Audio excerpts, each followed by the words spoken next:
Hi guys, I'm Moment Dancer. My YouTube channel Rajan God. Please like, comment, share, follow, subscribe. Hi guys, I am SK Dancer. My YouTube channel Rajan God. Subscribe, like एवं share करना ना भूले। आपको ले चलते हैं video के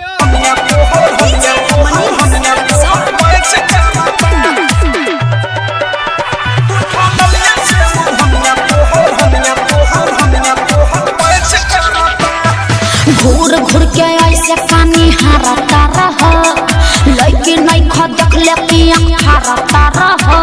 अरे तोरा लेखन नहीं देख ले हो। घूर घूर के ऐसे पानी हरता रहा, लेकिन नहीं खा देख ले कि हरता रहा। रूपा बा हमार का टच करता। सुना ना, उठा ललिया से ओढ़निया तोहर मैच करता। उठा ललिया से ओढ़निया तोहर मैच करता। उठा ललिया से ओढ़निया तोहर मैच करता। सच्चा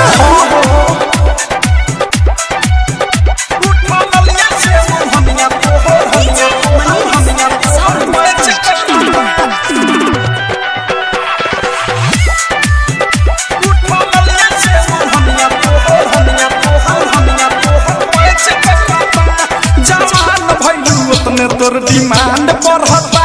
अरे सोनावा के पानी जैसे पानी चढ़ता। अरे का दिक्कत बा कि नहीं कुछ अभी काच बानी कली। फेरा में जब कोरोना त मोतिया बिना धली। दिला बसा दिलवा नहीं काच करता। लागत कि जान ले के रहो। उठा ललिया से ओढ़निया तोहर मैच करता। उठा ललिया से ओढ़निया तोहर मैच करता। उठा ललिया से ओढ़निया तोहर मैच करता। अरे ठीक है बा। उठा ललिया से ओढ़निया तोहर मैच करता। डायमंड रिकॉर्डिंग स्टूडियो छाना मैच करता।